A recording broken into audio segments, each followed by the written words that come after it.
of his. Please sit down. Please sit down. How dare you talk about corruption? How dare you talk about corruption? Thank you for your diatribe. Now, let's continue.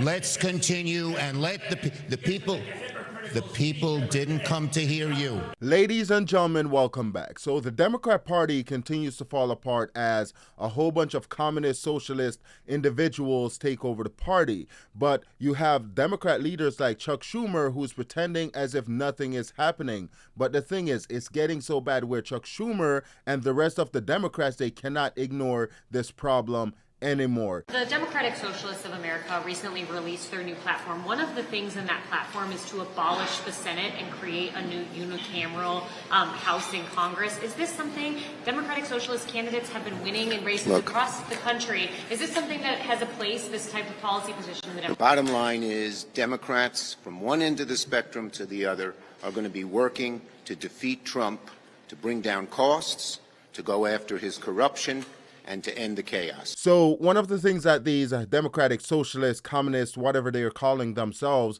have been advocating for is to essentially get rid of the Senate, abolish the Senate.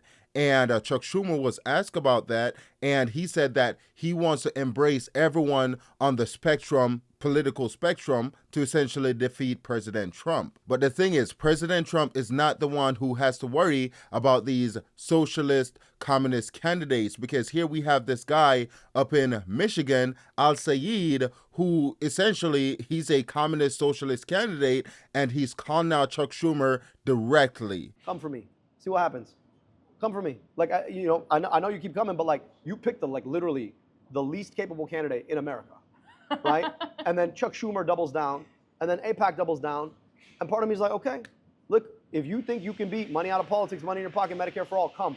But I'll tell you what people don't want. They don't want money in a foreign government. They want money here. That was Abdul El-Sayed. I think that's how you say his name. I can't pronounce these Middle Eastern names, okay?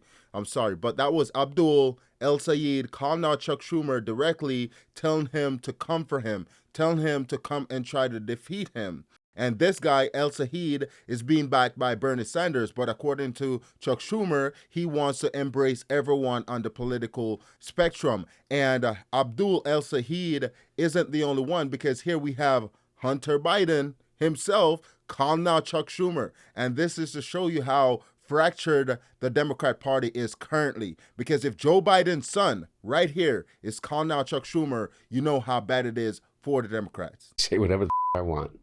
And here's what I think. I think Chuck Schumer's a piece of and that he my dad over. Nancy Pelosi at the time also was involved in that. And so I don't have anything nice to say about it. We're not fans and you know of what? Nancy. And I'm supposed to be the guy that says, oh, but you know what? What for what Nancy Pelosi has contributed to this country and to the Democratic Party, I'm not supposed to that, man.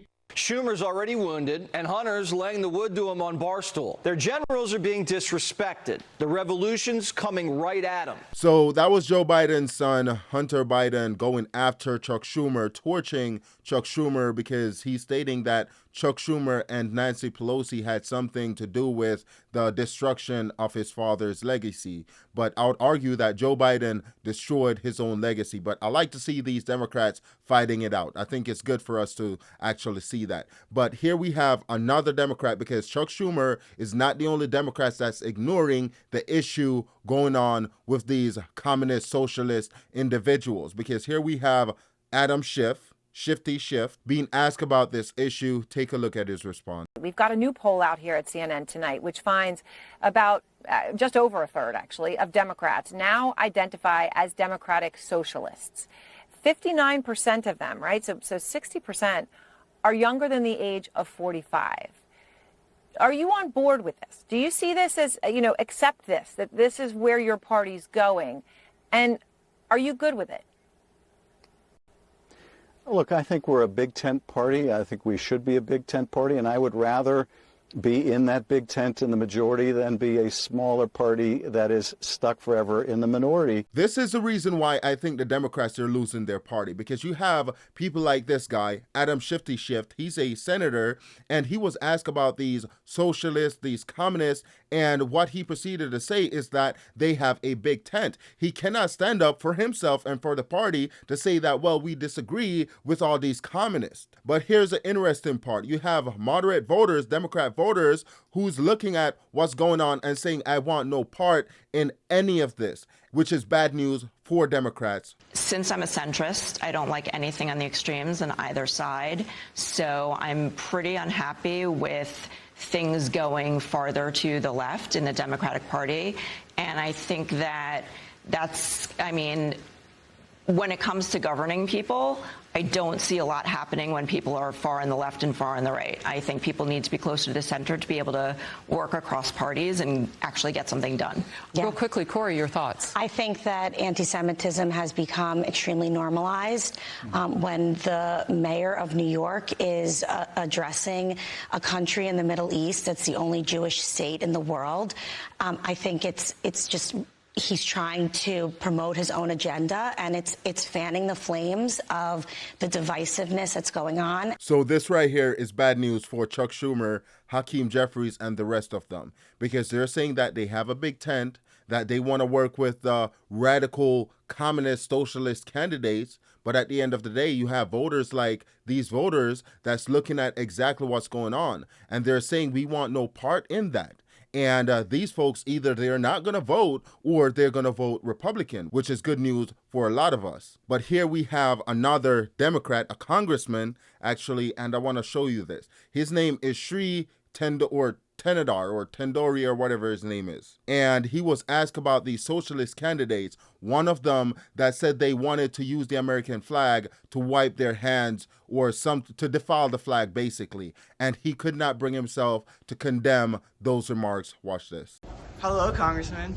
I have a question for you. Yeah. So you have a new colleague coming in from New York, right? Daryl Liza Chevalier. She says that you should, quote unquote, wipe your dirty hands on the American flag like it's a napkin. Will you condemn that? Well, Mr. Trump has said so many awful things, that is something that should concern you. So you're not going to condemn your future colleague telling people to, disparage the American flag? Why do you congressional Democrats hate America so much? Those remarks were made by a candidate that's running for Congress, a socialist candidate that's running for Congress, to essentially where they said they were going to defile the American flag. And Sri Tenadar was asked about this, and he could not bring himself to essentially condemn those remarks. And what he tried to do is essentially point blame to President Trump, to say that President Trump has said so many bad things throughout his past. But the thing is, President Trump has never said he wanted to defile the flag or the country. But not all Democrats are on board with all these socialist communist candidates, because here we have this longtime Democrat strategist, and this guy has a severe case of TDS, Trump derangement syndrome. And even him, James Carville, coming out and saying that the party is moving way too left and it's going to cost the party in the long run. And this is bad news for Chuck Schumer and Hakeem Jeffries. Watch this. The Democratic Socialists of America, are they a problem for the Democratic Party going into midterms, or an asset, or neither? I think they're a problem.